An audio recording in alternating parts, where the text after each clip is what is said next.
অংশগ্রহণ করছেন যারা, তাদের কথা বলছি না।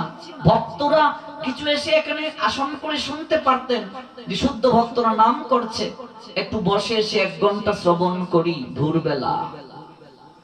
বলছেন আসরিক প্রবৃত্তিটাকে ধ্বংস করে দেব, আসরিক প্রবৃত্তিকে নষ্ট করে দেব, কৃষ্ণ প্রেম বাড়ি বর্ষণ করব, শুচি শুভ্র পবিত্র করে দেব। এই যুগে কাউকে মারব না, অস্ত্র দ্বারা কাউকে মারব না, প্রেম দ্বারা ভাসিয়ে দেব, হৃদয় আন্দোলিত করে দেব। এই জন্যই তো কলিহত জীব আমরা আমাদের ভাগ্য অনেক অনেক অনেক বেশি নিয়ে এসেছি। যদিও কলিযুগে 4 ভাগের মাঝে 3 ভাগই অধর্ম, তথাপি কলিযুগের একটা মহান গুণ রয়েছে। এই যুগে যদি কেউ কায় মনোবাক্যে হরি নাম করে, কৃষ্ণ নাম করে, তাহলে মহাপাতকীও উদ্ধার পেয়ে যাবে। যার উদ্দেশ্যে নাম করবে তারা তো উদ্ধার হবে হবেই।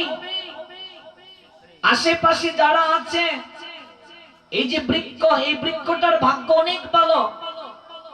আজকে এই বৃক্ষটা যদি এই জায়গায় না হয় অন্য জায়গায় হতো, তাহলে সে নাম শ্রবণ করতে পারতো না।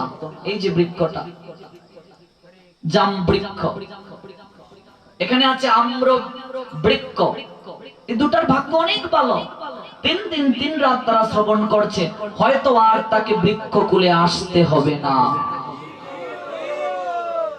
এই জন্যই তো উদ্ধব বলেছিলেন ব্রজধাম দর্শন করে যাওয়ার সময়, প্রভু গো,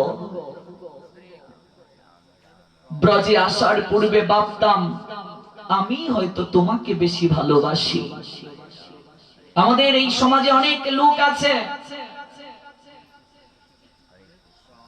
তারা মনে করেন আমি হয়তো বেশি ভালোবাসি, কিন্তু না, ভুল সেটা। সেবক 3 প্রকার, উত্তম, মধ্যম, কনিষ্ঠ। উত্তম সেবক কি? তাকে বলতে হবে না কখন কি প্রয়োজন, বুঝে করবে। উত্তম সেবক কখন কি প্রয়োজন বলার প্রয়োজন নেই, অবস্থা বুঝেই নিয়ে আসবে, এখন একটা প্রয়োজন, উত্তম। মধ্যম, বলার পর যে করে, শ্রদ্ধা আছে, ভক্তি আছে, কিন্তু বলতে হয়। কনিষ্ঠ, বলার পরে করব, অলস, কি এখনো করনি, এই তো করব, একটু পরই করছি। কনিষ্ঠ। 3 প্রকার সেবক। সেবকের মাঝেও এরকম ধারণা হতে পারে আমি হয়তো বেশি ভালোবাসি, যেটা উদ্ধব হৃদয় মাঝে অনুভব করেছিলেন যে আমার থেকে শ্রেষ্ঠ ভক্ত হয়তো নেই, আমি হয়তো গোবিন্দকে বেশি ভালোবাসি। ভগবান তাকে সেই ধারণা থেকে সরিয়ে আনার জন্য ব্রজধাম নিরীক্ষণ করতে পাঠিয়েছিলেন। অনেকগুলো কারণ ছিল ব্রজে উদ্ধবকে পাঠানোর, এটাও একটা কারণ ছিল। 9 মাস ব্রজে বাস করে, বৃন্দাবনে বাস করে। এই জন্যই আমি একটু সাজেস্ট করব সব সময়, রাধাকুণ্ডে না গেলে, বৃন্দাবনে না গেলে আমরা কতটা যে পিছিয়ে আছি। আমরা যতই নিজেকে বলি আমি শুদ্ধ ভক্ত, আমি আচরণশীল ভক্ত, আমার মতো আচরণ কেউ করে না, বৃন্দাবন রাধাকুণ্ড পরিক্রমা করতে গেলে বোঝা যাবে আমরা কতটা অধম, কতটা পিছিয়ে আছি। কনকনে ঠান্ডা রাধাকুণ্ডে এখন, বরফের নিয়ায় জল।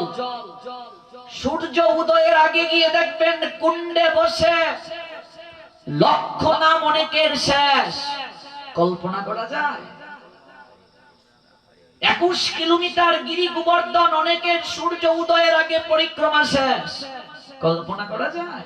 নিয়ম মাসে দণ্ডবোধ পরিক্রমা কেউ করছেন 108 বার এক জায়গায় দণ্ডবোধ দিচ্ছেন, এই জায়গা থেকে আবার এইভাবে 21 কিলোমিটার পরিক্রমা করছেন। কেউ শুধু দণ্ডবোধ, কেউ 108 দণ্ডবোধ, আবার কেউ 1008 দণ্ডবোধ পরিক্রমা করে থাকে।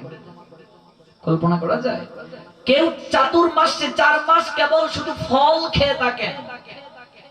শুদ্ধ ভক্তদের কাছে না গেলে বোঝা যায় না নিজের অবস্থানটি কোথায়। ভালোবাসার ক্ষেত্রেও তাই। সহজে কোনো কিছু পেয়ে গেলে আমরা তার মূল্যায়ন করতে জানি না। ওই মূল্যায়নটা তখনই আসবে যখন উপলব্ধি করতে পারবো যে আমার অবস্থানটা কোথায় এবং সেই অবস্থান থেকে আমি কতটা ভালোবাসা পেয়েছি। আর সেটা বোঝানোর জন্যই উদ্ধবকে পাঠানো হয়েছিল যে একবার মনমনা ভক্তদেরকে দর্শন করে আসুক উদ্ধব। বৃন্দাবনে 9 মাস উদ্ধব থেকে যে উপলব্ধিটা করলেন, জগৎজীবকে সেই উপলব্ধিটার শিক্ষা দিলেন। 9 মাস বৃন্দাবনে অবস্থান করে উদ্ধব আসার সময় সজল নেত্রে ব্রজের ধুলাকে গাত্রে লেপন করলেন শরীরে। ব্রজগোপীদের উদ্দেশ্যে বললেন, ওগো ব্রজ ললনাগণ, তোমরা পল্লীবালা, মনে মনে বলছেন, তোমরা বলেছো তোমাদের শাস্ত্রীয় জ্ঞান নেই, তোমাদের সম্পদ নেই, তোমরা ভিখারি। জগতের বুকে সর্বশ্রেষ্ঠ ধনী হচ্ছ তোমরা, মনে মনে বলছেন, কারণ তোমরা কৃষ্ণ ধনে ধনী। আমার মতো ভিখারি তোমাদের চরণ স্পর্শ করে প্রণাম দেওয়ার যোগ্যতা নেই, রাখিনি যোগ্যতা। আমি চরণ ধুলি নেওয়ার যোগ্যতা নেই, তাই দূর থেকে প্রণাম দিচ্ছি। আর এই ব্রজের ধুলাকে মস্তকে লেপন করে বলছি, এই সমস্ত বৃক্ষলতা গুল্ম সবাইকে প্রণাম দিয়ে বলছি, তোমরা বহু জন্মের স্বীকৃতি নিয়ে এসেছ, যার কারণে এই ব্রজধামে তোমাদের জন্ম হয়েছে। বৃক্ষে তো কত ফুল ফুটে গো মা, যে ফুলটা গোবিন্দের চরণে আসে তারই জীবন সার্থক, তারই ফুল হয়ে ফুটা সার্থক। বৃক্ষে তো কত ফল ধরা হয়, কত ফল আসে, যে ফলটা গোবিন্দের সেবায় নিবেদিত হয় তারই জীবন সার্থক, বাকিগুলো বিফল। এই জন্যই তো ভাগবতে দেখতে পাই কুবেরের 2 পুত্রকে দেবর্ষি নারদ কৃপা করে বলেছিলেন, তোমরা বৃক্ষকুলে জন্ম নেবে, কিন্তু তোমাদের ক্রন্দনে আমি সন্তুষ্ট হয়েছি।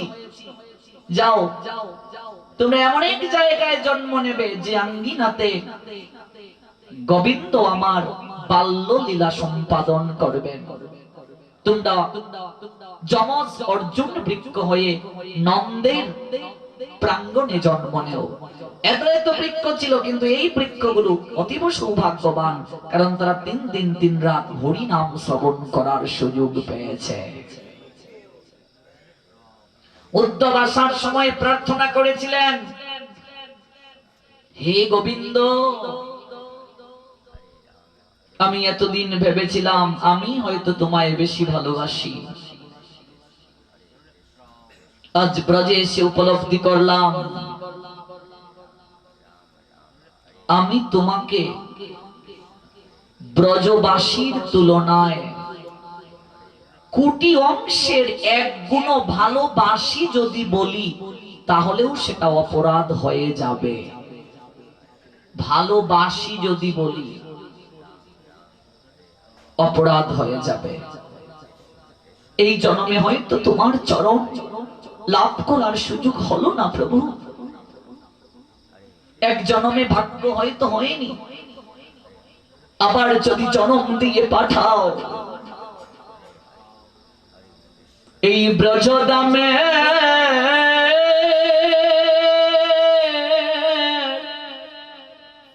লতা গুল্ম করে করে পাঠিও, ও প্রভু হে,